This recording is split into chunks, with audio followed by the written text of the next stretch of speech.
It's time for the best coverage of the top stories in sports. The Sports Wrap with Jason Page starts now. Oh, yes, it does. And good to have you with us on this Monday edition of the show. Hope you had a great weekend. I know I did. Lots to do over the next 60 minutes on this broadcast. All across the U.S., Canada as well.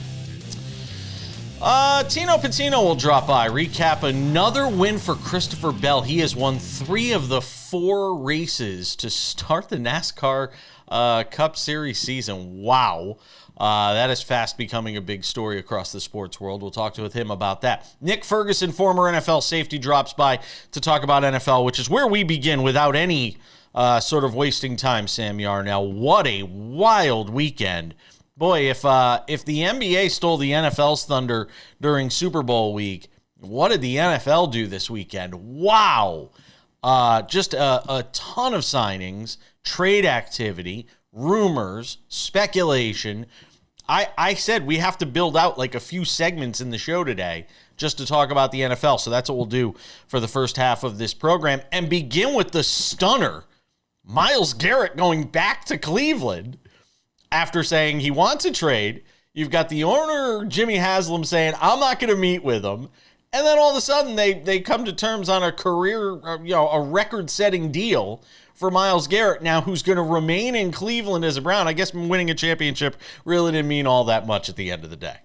Yeah, it's so funny. Back and forth and back and forth. Canton to Cleveland. Canton to Cleveland doesn't mean anything. Oh, no, wait. If you give me $40 million a year, yeah, I guess Canton to Cleveland is fine. I'll take that. Who cares about rings? Crazy now that the Browns, right as we talked about last week, Jason Page, right as they're about to somehow finally get out of all that guaranteed money they promised to Deshaun Watson, okay, let's just guarantee a bunch more money to someone else because we're the Cleveland Browns and we can't operate without having one of the largest contracts in the NFL on our cap at some point during our history. It truly, truly is wild how this saga ended. I was all but sold down the river that he was going to end up somewhere in the NFC East. That said, does it make Cleveland any better? No, they're still they're still the 4th best team in that division, and there are only 4 teams in that division, Jason Page. And that division is getting very interesting with the conversation about Aaron Rodgers, which we'll talk about, potentially him winding up with the Steelers, which we'll talk about coming up a little later on with Nick Ferguson, and get some thoughts with him. And you wonder, what is the Browns? What's the Browns plan at the quarterback position now? Because they had to have sold.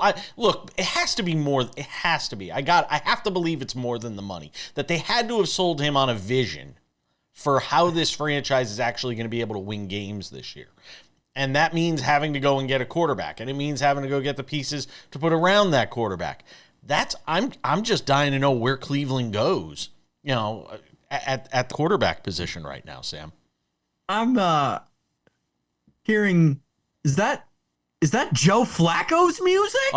Oh my gosh. My God, it's Joe Flacco. Yeah. It just seems like that's where they're headed. Like, yeah, they could use a draft pick, is Flacco a free agent? Because I don't think the Colts kept him.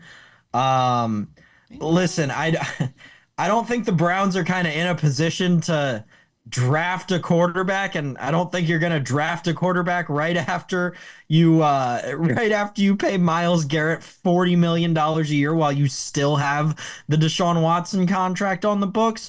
It's got to be a vet minimum guy and maybe like a late round quarterback, unless Jackson Dart somehow falls to the Browns. And Cleveland, is considering, according to an article over on Cleveland.com, that Flacco is on the Browns' radar. So we'll see. He could potentially wind up back there as a bridge option. You could do it, I guess, if you're Cleveland. So let me get this right, okay? The Seahawks say bye-bye to Tyler Lockett. Now they trade DK Metcalf to the Steelers. And now you're going to tell me that you're going to go after Aaron Rodgers to be your quarterback with nobody for him to throw the football to. What the hell are the Seahawks doing?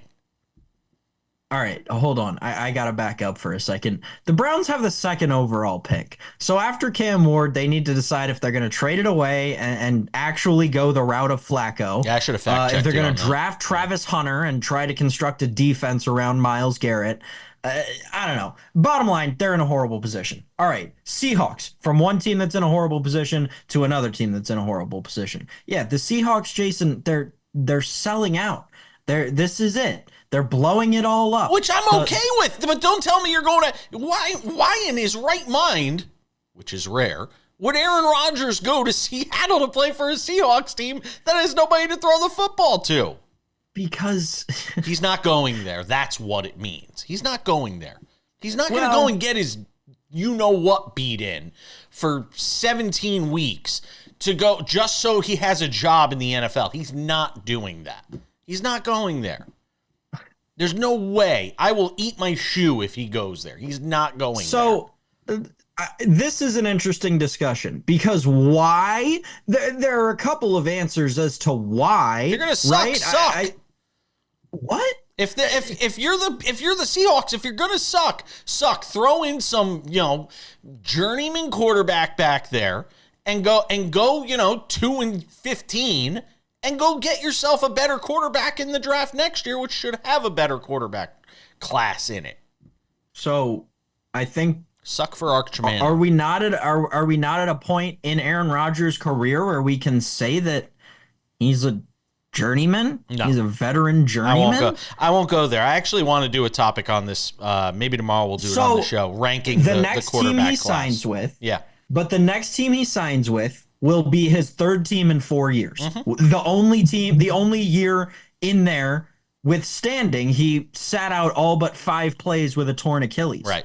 I think we're at a point where Aaron Rodgers has reached that veteran journeyman status, and he's not far off. He's closer to a Joe Flacco than an Anthony Richardson in that a team, whoever signs him, is not going to have a ton of expectations. I don't know if Anthony Richardson is the example I'd use, but your point is taken. Young quarterback, high ceiling. Yeah, CJ Stroud. Yeah, go CJ Stroud, because I don't know if the ceiling's Jordan as high Love. on Anthony Richardson as a lot of people think, but yeah, Jordan Love, fine.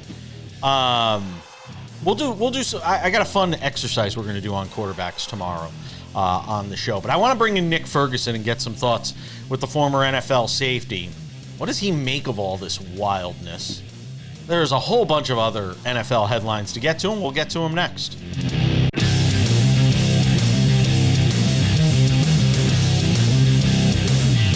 We welcome you back. Good to have you with us on this Monday edition of Sports Wrap. I promised a Nick Ferguson, and a Nick Ferguson I shall produce. There he is, former NFL safety, hanging out with us on the show. One of my 2 favorite people we have on this program. 2. Him and David Ardsma. My guys. Sam, you're on the show every day. That's a given. That's different. You and I, we tolerate each other. That's what we do. When you work together as much as we do, we just get through it. So Nick Ferguson, what'd you make of the Myles Garrett about face here? That was very interesting. When you go to talk to the owner, and the owner say, you know what? That's not my deal. Hey, go talk to Andrew Berry. Let him handle that. That's what I hired him for. The first thing I thought was, wait a minute. I thought the idea was trying to keep your players, and even if you as an owner, you can have that conversation, that can change a lot of things. Think about what we saw in the in-season Hard Knocks with your New York Giants when John Mara told Joe Shane, hey, listen, Saquon Barkley is one of our most important players, but they let him go down to Philly and he wins a Super Bowl, which John Mara probably still can't sleep right now understanding that. But it was a hard pivot. Things changed. And Myles Garrett said, well, I didn't really want a divorce. I was just joking. I was just testing the waters to see what you were going to say. And then they kind of gave him that money on. And then all of a sudden things changed. Like we never really had a problem. Yeah, I don't get it. I don't understand what changed other than the money.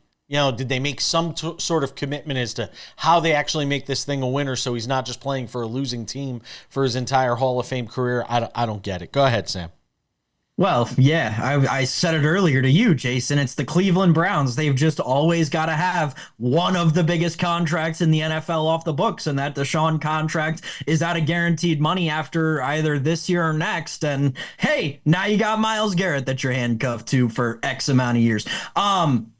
Nick, I wanted to talk a little bit about an area of expertise for you specifically.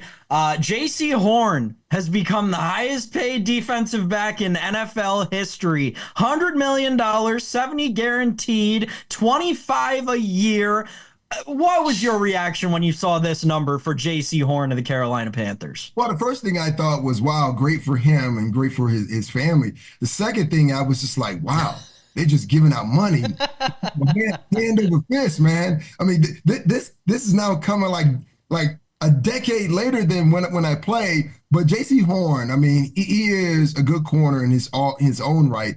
And when you think about Carolina, they're trying to keep their defense together, and you have to do that by having a guy who is considered your shutdown corner. Now, someone asked me today, well, if you were to compare J.C. Horn to Patrick Surtain, who would you choose? I was like, well, that's not even a question. That's not even an argument. I mean, clearly PS2, but J.C. Horn he was Carolina's version of PS2.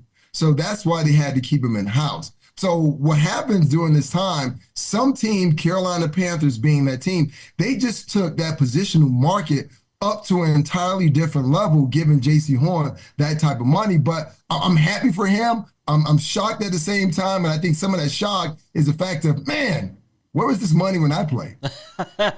See, now you sound like Charles Barkley and Shaq complaining about the money that the young guys are making today. Hey, wait, hold on. Come on, JP. You too will complain about the money when they're giving you small nibbles when you're playing, but now they're giving these guys big paydays, of course. Yeah. I mean, look, I'm happy for them, but still at the same time, I'm like, man, where's that time?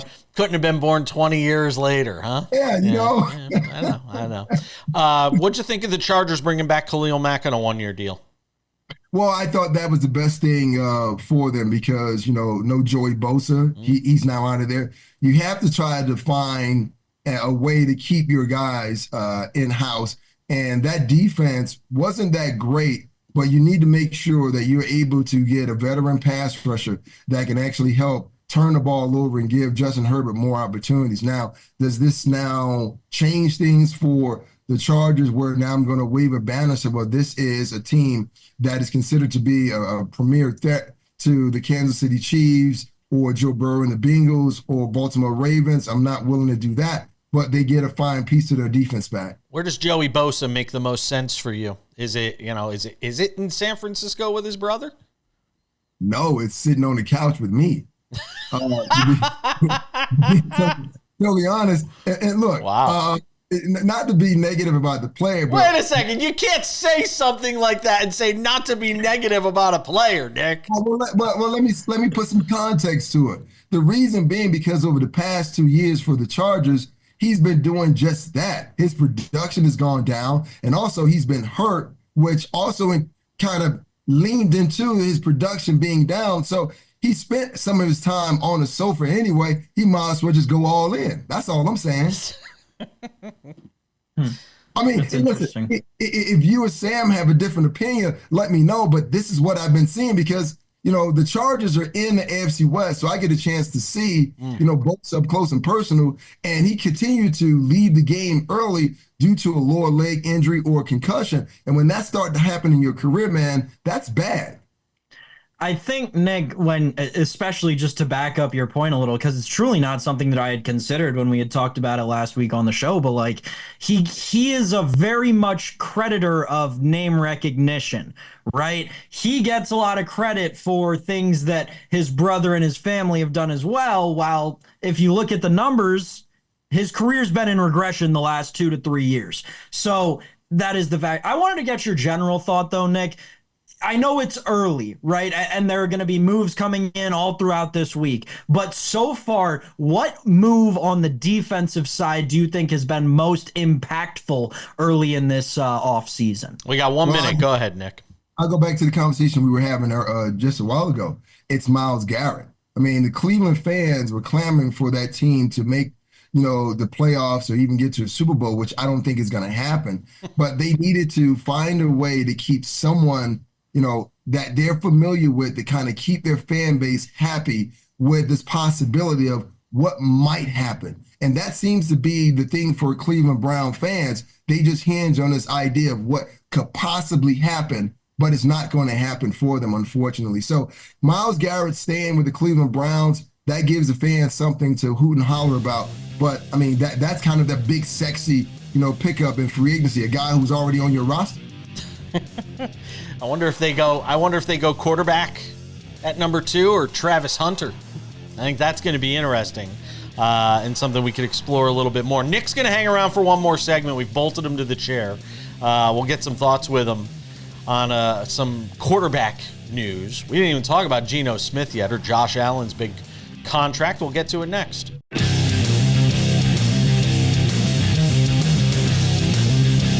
SportsWrap continues, and so does the conversation with our friend Nick Ferguson, former NFL safety, KOA Radio in Denver as well, where he does a great job on all sports up there.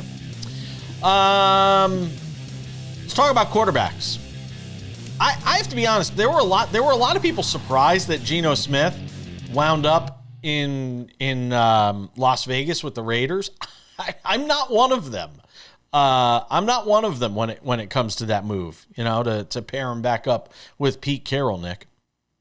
No, I wasn't really shocked myself because the thing about how Geno Smith came into the league, and we remember watching that first day he was sitting in that green room, and then he had to come back again, and luckily he had to change of clothes, and then he was selected by the New York Jets, and then we just saw his career fall off as he was labeled a bust. But for me, the idea is going to the right team and joining Pete Carroll in Seattle was the best thing for him. He sat behind Russell Wilson, then all of a sudden the reins were given to him, and Pete restored confidence in Geno Smith that he can go out and he can perform, and perform he did. Now, we're not talking about Geno Smith as we would talk about Peyton Manning or John Elway, but he still did a great job, and Pete likes familiarity. I mean, he wants to bring guys that he knows. So don't be surprised if you see maybe Tyler Lockett get signed by the Raiders sometime soon, because that is someone you can put in the slot. You got Jacoby Myers, you got Brock Bowers, you got Geno. All you need to go out and get a running back. That could be Ashton Genty. That could be Quishon Junkins or Trevion Henderson from Ohio State. All guys that new offensive coordinator Chip Kelly, he's familiar with. So for me, the AFC West just got that much more interesting. Nick, another part of that massive Seahawks blow up was the trade that sent away DK Metcalf for a second-round pick. What do you make of the Steelers wide receiver room between Pickens, Metcalf, and I guess you want to talk about all the pass catchers, throw Freiermuth in there?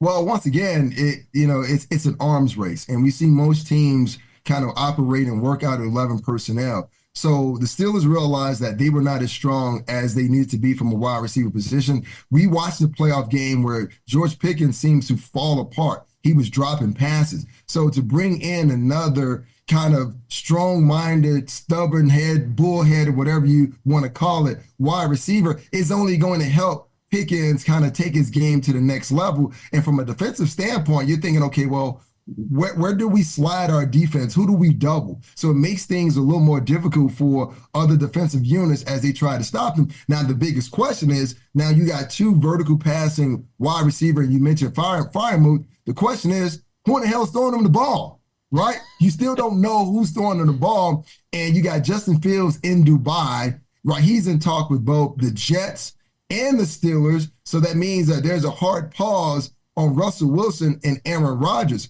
So if Fields decides to go to the Jets, now the Pittsburgh Steelers options, once again, Aaron Rodgers and Russell Wilson. So I'll ask you guys, of those two guys, Russell and Rodgers, who would you rather have? I see Neither? Is that an answer? I'll go Russell Wilson. I won't cop out on this. I'll go Russell Wilson. Okay. Because the headaches that Rodgers comes with. That Yep. I don't think that jives well with what Mike Tomlin is doing. I'm not a fan of that. And secondly, I think if you surround Russell Wilson with the right talent, he's one of those quarterbacks that can still perform at a high enough level. I don't think they're winning a Super Bowl, but I don't know if there's any answer out there right now that makes the Steelers a Super Bowl team. Is there? No, not really. But I mean, I would rather have Russell Wilson for the same reason that you said, because Aaron Rodgers comes with a lot of baggage. And one thing we know about Mike Tomlin, man, he is as straight and narrow as they come. Yeah. And Rodgers is coming in with that nonsensical stuff he had in Green Bay and with the Jets. I mean, it's a no-go, but Russell Wilson is one of the league's, best deep ball throwing quarterbacks. And the only thing he didn't have last year was he didn't have another threat outside of George Pickens. He didn't have a run game, and his defense fell apart at the end. So if the Steelers can go out, which I think they probably will, kind of add some pieces here and there, you get Russell on a veteran minimum deal. You still can go and get your quarterback of the future. So the Steelers still, in the game, but I don't know with the Aaron Rodgers situation. Can I go Devontae Adams for a moment? I love that move for Matt Stafford and the Rams. Yeah, I love that too as well, because you already have Puka Nacua, right? You got a nice running back. And the fact that you adding Devontae as you kick Cooper Kupp to the curb, but you have a faster, better route runner, more explosive guys. And Sean McVay and Matthew Stafford, they want shots down the field. That's something that they were not able to do. But once again, by them framing out their wide receiver room, it makes it difficult to match up with them. So think about it. You got Puka Nacua, who's a great short intermediate route runner, and you have Devontae Adams, who's a vertical threat and explosive passing game. That makes it really difficult. So I like what Sean McVay was able to do by acquiring Devontae Adams. And here's the crazy thing about it. A lot of fans are going to look around the league, and a lot of media outlets are going to say, well, who won free agency? You know who wins every single year? The NFL. And the reason they win every single year, because guess what? You have Devontae leaving the Jets, going to the Rams. At some point, whether it's a Thursday night game, Sunday night game, a Monday night game, guess who's going to be playing the New York Jets? The Los Angeles Rams. So the NFL wins every single year. Go ahead, Sam. I was going to ask about Aaron Rodgers, but go ahead. Oh my gosh, no more of this Aaron Rodgers stuff. Let's talk about a real top 5 quarterback, top 3 quarterback in the league. Nick, we got a minute and a half to talk about how great Josh Allen is. What did you make of $330 million with $250 million guaranteed for the Buffalo quarterback? Wow, I guess it's nice to be Haley Steinsfeld. That's all I can say. Wow, that's talk about the money in the bank. That's why. And just think about it. Must be nice to never reach a Super Bowl and still get paid that kind of money. Must be great. Well, think about it. It's all based on projections, of course, right? That's what it is. And Buffalo had to say, well, Josh, you won the MVP. This is us thanking you. But Buffalo fans say, you know what? The hell with that. You want to thank us, get us to a Super Bowl, but also win one. So this puts more pressure on Josh Allen. You already coming off an MVP season. Can you duplicate that? But also, can you finally get the Bills and Sam to a Super Bowl? That's the conversation. By the way, I have the answer. If that's a rhetorical question, then I won't answer. But it's not a rhetorical question, so I'll say no. Still not getting to a Super Bowl. And you know what? At the end of the day, he would be able to say, well, he made more money than Jim Kelly, even though he didn't get him to the Super Bowl. There you go. We got to go, Nick. Thank you, my friend. Appreciate it.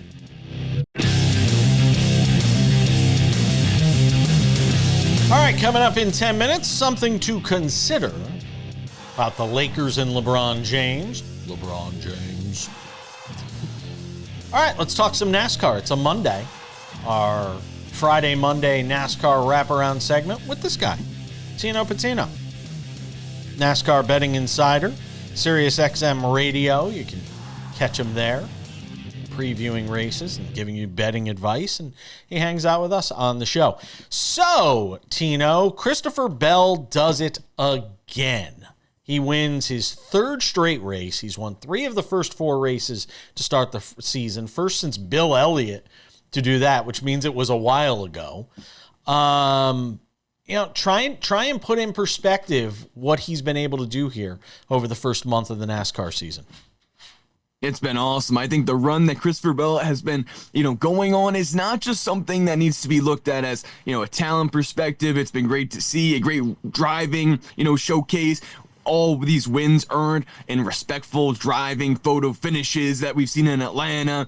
At Coda, it was a great battle with Kyle Busch. And now once again at Phoenix, a couple laps to go, battling it out with Denny Hamlin, Kyle Larson. Like, what Bell has done to get these victories should be stated and noted and applauded as well. But let's also keep in mind, 3 completely different racetracks. He won at Atlanta Super Speedway, Coda, a road course, and then Phoenix, a mile track where it's got the dog leg, it's an oval. I think to see a wreck always waiting to happen. Yeah, exactly. We have 11 cautions yesterday. Yes, a big caution-filled race, different tire strategies as well. Let's throw that in the mix too for him. And he still really dominated the day. It was between him and William Byron, the 2 top cars to beat. Joey Logano was in the mix, but he had that issue there, went sort of out of bounds, as you can say. And to have the full recap, I think for Christopher Bell to win this race is really, really impressive to me. 3 completely different style of racetracks and racing and option tires that you throw at him in the beginning part of the season, and still he always rises, it seems, from those any challenges he faced and gets the job done again. Does Joey Logano win this race if not for that error on the restart where he just crosses the yellow line before the start finish line? Does he win this race if that doesn't happen? No, I don't think you can definitively say it goes to Logano. I would put Bell first, Byron second, and then if that had not happened to Joey Logano, he would have been my third, threat overall to see play out. But you still had guys, Denny Hamlin in the mix there. Kyle Larson was in the mix, but he sort of was after William Byron took himself out of contention there at the end.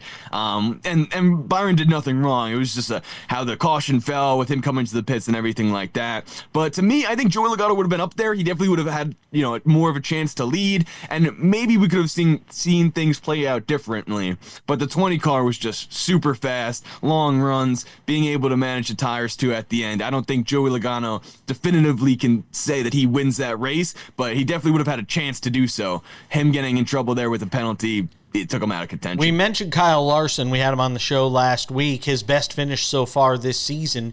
Is that sort of the building block for him going into Las Vegas? It is, and I think we talked earlier on in the show heading into the race weekend, saying this is a good point to see what Kyle Larson's season can sort of take shape and start to look like. And I think he proved us right there with the top 3 finish. Wasn't the best car all day either. The 24 car and his team was better than him, but for Kyle Larson to leave with the top 3. Chance to win there at the end, that's something that the 5 team is known for. That's something that they can sort of hang their head on and be like, okay, we're even at our not fastest speeds, we're still hanging up there with a shot to win. At Vegas, I'd like to see more speed, right? Because you could be happy with Hendrick Motorsports finishing 3, 6, Alex Bowman in the top 10, Chase Elliott in the top 10 finishing 10th. That's fine, but they want to win. So we need to see a little bit more speed if they're going to do that. What did we learn about the softer tires in another, instance where we get to see it in competition? And in race condition, in actual racing conditions. Yeah, so they didn't wear as much as I think people would have thought, but in terms of implementing more strategy to the race, in what it's meant to do for a track like Phoenix too, if you take that tire away, we sort of lose a bunch of storylines. Ryan Preece, Joey Logano able to climb back, right? Because he put those red tires on and was able to sort of make up for that penalty in certain instances, see where the caution had fell and use their strategy to that, standpoint to try to figure out the best course of having to combat what happened to them. So to me, when you put the crew chiefs in a better position to make calls and make strategy and sort of impact the race from that standpoint, in which other races, they don't have that much, super speedways, that's not too much a crew chief can do to help the driver from a strategy standpoint, to get ahead, to get an advantage. We saw that with the option tire, and I think that's what it's meant to do. Other drivers say, they don't really want two tires. They want the option tire to be the tire, just the primary tire, to have more fall off, some grip at time, a little bit more grip. And I think that would be great to see as well. So I think this was a great race at Phoenix to sort of showcase what the future may be for that, if there's any more potential opportunities. What was the biggest disappointment of the weekend to you? Oh, good question. Bubba? To me, I know Bubba had a rotor and a tire blowout. I mean, is it Bubba Wallace? It's not Bubba Wallace. I think, he had a strong run going, top 10, top 15. That was out of his control. I would say Ryan Blaney's streak coming to an end, right? He could have been easily 8 straight top 5 finishes. He didn't look like a car that could contend for the win, but if you put him in a top 5 scenario on a restart, I definitely think he could have got there. And it was shaping up for him to have another strong run. That just ultimately ends. His engine blows out. Nothing he could do, but sad to see that streak come to a close. Yeah. Well, look, for people that don't know, Tino's going to be out here in Vegas where I am based. This week, we're going to do some fun stuff out at the track from Las Vegas Motor Speedway, leading into this race this weekend out here. Tino, always appreciate it, my friend. We'll talk to you in a couple days out here in Vegas. Yes, sir. Tune in. We're coming back. Don't go anywhere. Something to consider next.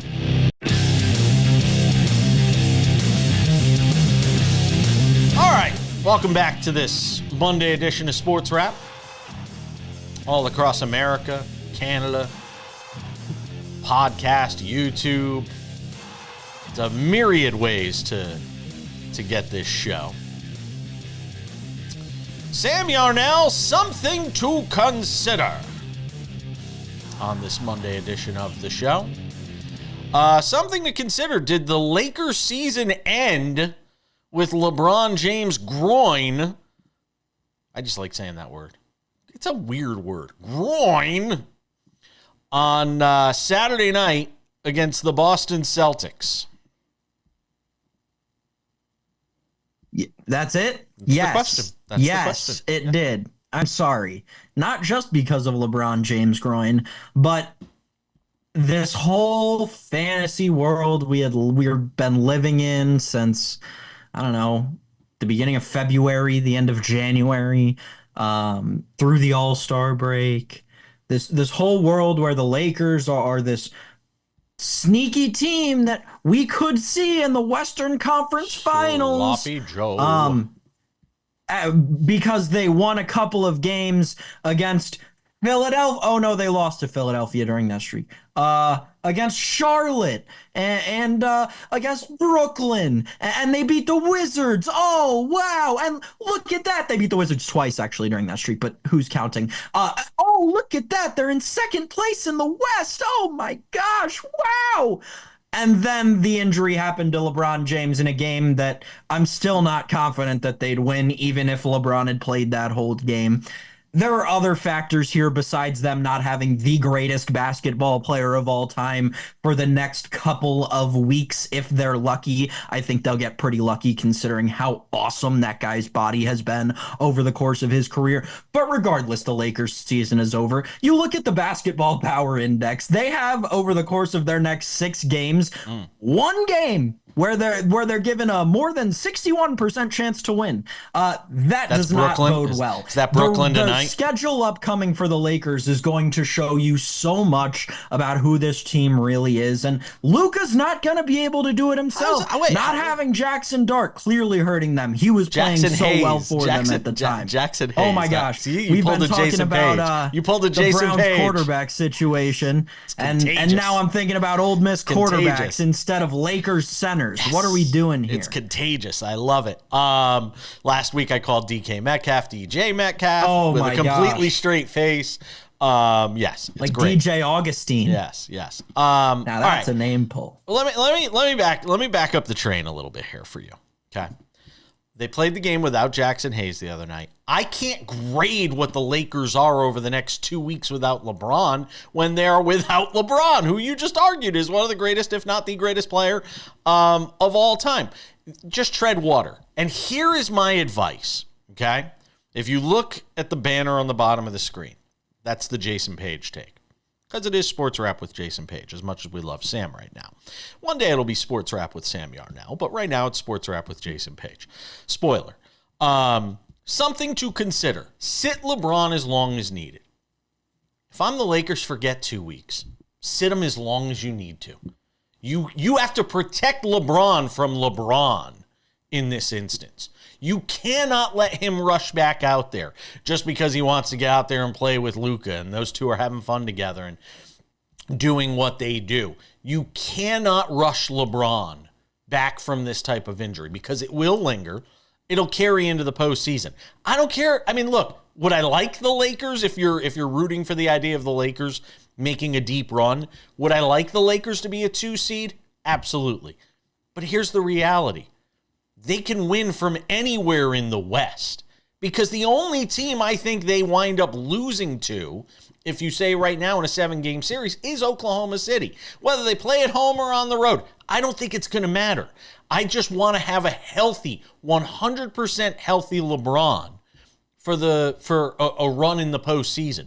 So if you got to sit him 3 weeks, you sit him 3 weeks. If you have to sit him for a month, you sit him for a month.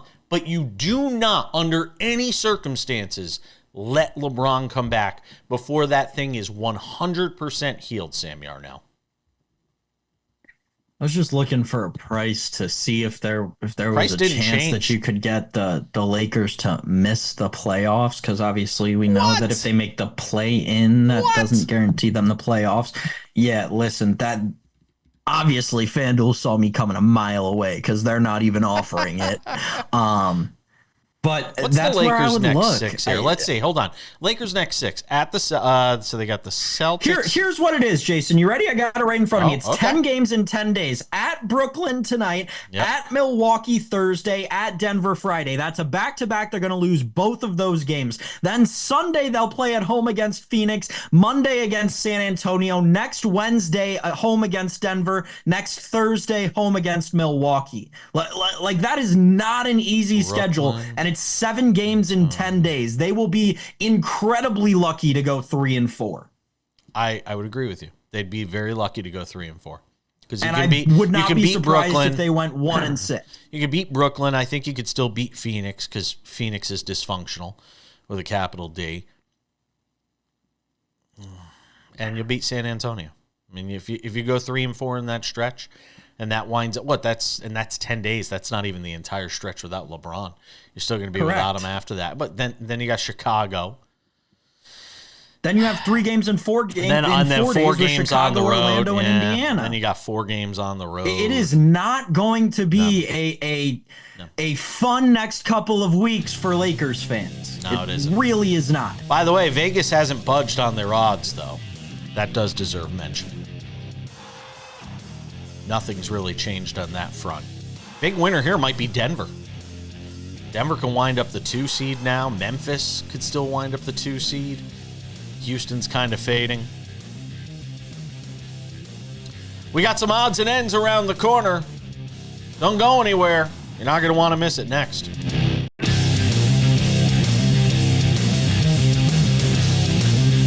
All right, just about time to put the wraps on this baby for a Monday. Where did the time go? Tomorrow?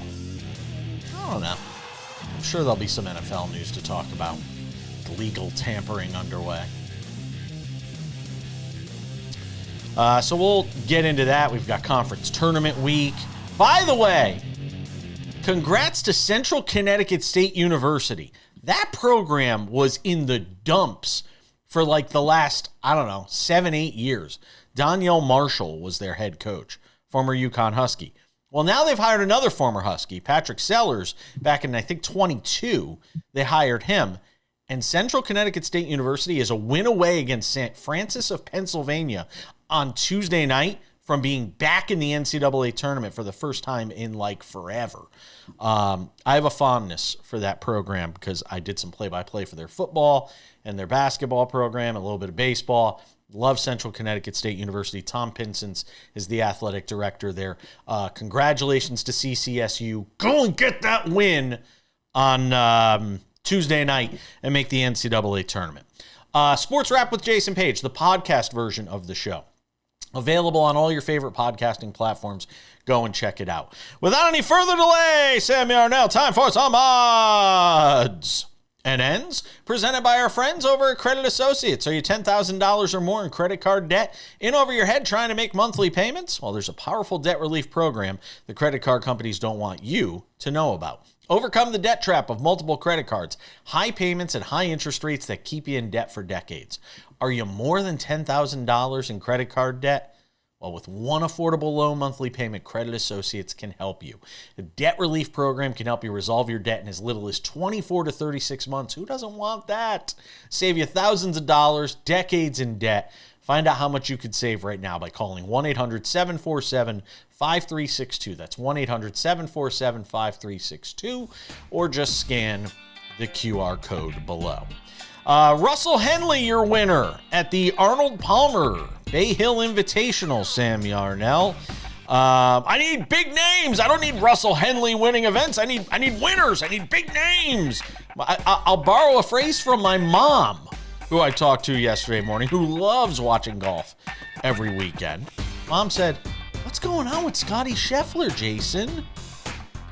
It's a good question. Players Championship coming up this week, and Russell Henley, your winner, $4 million Bay Hill Invitational. First win in a few years for him. Yeah, and I mean, honestly, the story of this, Jason, I was watching it, I was flipping back and forth between it and then a race, and the story was over the course of the final NBC missing 6 the holes. winning shot. How about NBC missing the winning shot when he chips in on like 16 and they only catch the ball going into the hole because they were in commercial. I got a Rolex commercial, but I didn't get to see Russell Henley hit the biggest shot of the tournament. Nice job. Well, because the story even then, Jason, was Colin Morikawa choking the tournament away. It was really tough to see. Yeah. Again, 1 over through the final 6 holes at Bay Hill. It's not something that is a good sign going into major season when you're looking at Morikawa, who has been great, especially over the course of the last, 3 years in these major season and major style events, these elevated events. So yeah, tough day for Morikawa at the office. Hopefully he can bounce back and find it before Augusta. But credit to Henley, great round there at the end. You mentioned the eagle on 16. That is, one of the harder holes in golf. I think a lot of people will tell you, and eagles were not easy to come by during this tournament there. So credit to Russell Henley. Great final round and a great job to maintain over Colin Morikawa there. Yeah, it was. Odds and ends, Sam Yarnell. The Knicks signed PJ Tucker. I like it. It's a good signing. It's a good signing for that team. He is a Tom Thibodeau type player. I like that signing by the Knicks. Yeah. Obviously He'll play 4 minutes. The smaller pieces of news to come out of New York this weekend. I don't want to talk about Garrett than Cole. what we're talking about next. I don't want to talk. I don't want to talk about Garrett Cole. I can't. I can't. I can't. The elbow. Okay, then let's talk about how Louis Hill, the reigning AL Rookie of the Year, is going to miss 3 months. We can talk about that instead. And folks, that is the end of the New York Yankees 2024 season. And I'll just say, across the river in Queens, it's not that much better either. What are you talking about? Francisco Alvarez, 4 months with a broken, what did he break, his ankle or his wrist or his hand? Sam, Clay Holmes. Clay Holmes is the story of the spring for the Mets. He has been outstanding. 8 strikeouts in 3 2/3 innings yesterday against your Washington Nationals. Oh my gosh. Breaking news. Closer still good at closing. I want to see what Clay Holmes can do in his 5th inning of work, not his 3rd. By the way, that was his longest outing of the spring, Jason Page. It's I early. understand It's a whole month the until Clay the Holmes season thinking, starts. but as a respected ball knower in the boy. baseball community, I think boy. it is my duty to tell the people out there, oh my gosh, this is not proving anything. The doubts around Clay Holmes are that he can't start. How much time do I have left? Because I started the clock wrong. So you could 40 just tell me. seconds. Okay, all right, that's fine. I just thought I'd ask. Appreciate you letting me know. Clay Holmes. We'll ask David Ardsma when we have him on later in the week. Get his thoughts on the Clay Holmes situation with the And Mets. Garrett Cole. And Grayson Rodriguez. There are so many injuries in spring training. Of I can't course. wait for baseball. Pitchers are hurt. Wow, and water's wet. Gonna do it for us. Thanks to Tino Pattigno, Nick Ferguson, you Sam Yarnell. We'll see you all back here tomorrow. A lot of NFL news to get to then.